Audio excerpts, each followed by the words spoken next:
Hoje vamos aprender um dos temas mais fascinantes da Palavra de Deus: a salvação. O estudo está dividido em 3 partes: a salvação no Antigo Testamento, a salvação no Novo Testamento e 6 passos que o homem deve dar para confirmar a salvação.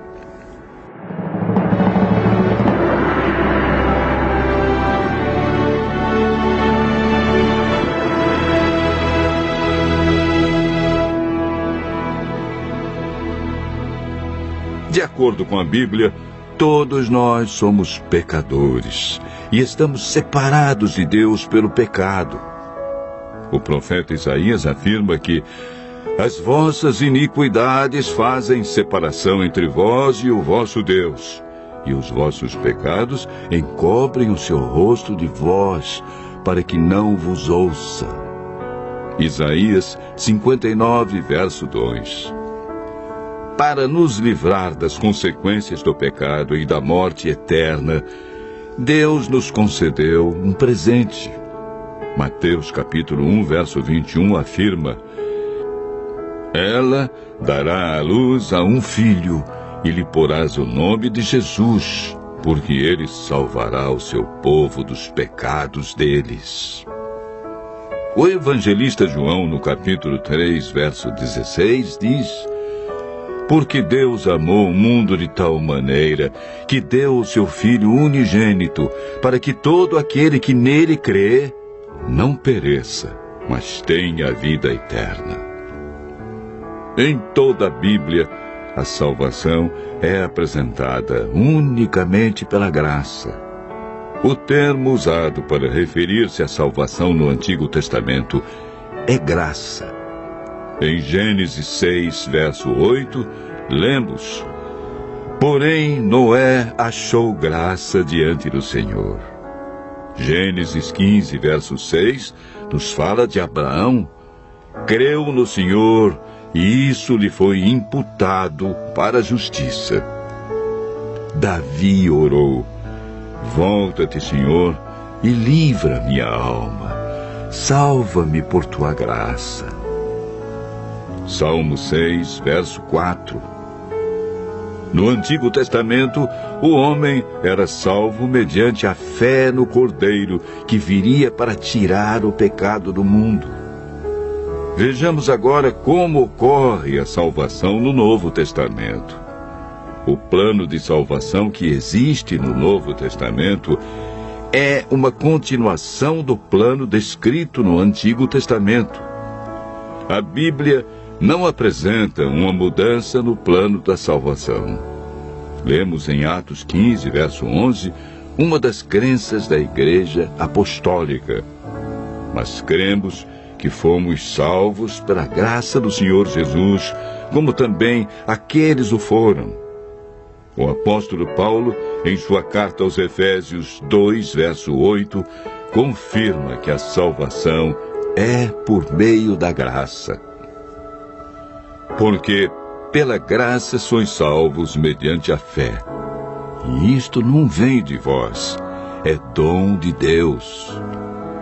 A salvação foi concretizada na cruz do Calvário, onde Deus provou o seu amor por cada um de nós, sendo nós ainda pecadores. A consumação final da salvação ocorrerá na segunda vinda de Cristo. Na terceira parte do estudo de hoje, veremos 6 passos que confirmam nossa salvação. O primeiro passo encontramos em Atos 16, verso 30 e 31, na experiência do carcereiro que perguntou a Paulo e Silas: Que devo fazer para ser salvo? E eles responderam: Crê no Senhor Jesus e serás salvo, tu e tua casa. Não existe salvação sem crença no Senhor Jesus como o Cordeiro de Deus que tira os nossos pecados. O segundo passo é registrado em Atos, capítulo 3, verso 19. Arrependei-vos e convertei-vos para serem cancelados os vossos pecados. Toda pessoa que aceita a Cristo passa por esse processo de arrependimento e conversão, ou seja, o abandono das coisas erradas. A conversão é chamada também na Bíblia de novo nascimento. O terceiro passo é apresentado na primeira carta de João, capítulo 1, verso 9. Se confessarmos os nossos pecados, Ele é fiel e justo para nos perdoar os pecados e nos purificar de toda injustiça. Todo pecado confessado sinceramente a Cristo é perdoado. Não importa o que fizemos no passado, Deus nos concede o seu perdão, não levando em conta os tempos de ignorância.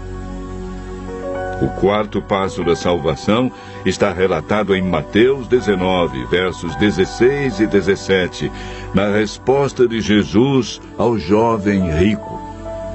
Se queres, porém, entrar na vida, guarda os mandamentos. O amor que o jovem rico demonstrava por Jesus não era suficiente para viver em conformidade com os mandamentos. Jesus disse: aquele que me ama, guardará os meus mandamentos. O amor nos motiva, cria em nós o desejo de obedecer. Quando amamos verdadeiramente a Jesus, descobrimos que os seus mandamentos não são pesados. O quinto passo é apresentado em Marcos 16, verso 16. É uma declaração de Jesus. Quem crer e for batizado será salvo. Quem, porém, não crer será condenado. O batismo é a demonstração pública de que cremos em Jesus, de que abandonamos o pecado e vamos viver de acordo com os seus ensinos deixados na Bíblia. O último passo para a salvação encontramos em Mateus 24, verso 13, na declaração de Jesus. Aquele, porém, que perseverar até o fim, esse será salvo. Perseverar é continuar praticando os ensinamentos que aprendeu. É a capacidade de continuar, apesar dos obstáculos e dificuldades que encontramos pelo caminho. Aquele que perseverar até o fim receberá a coroa da vida.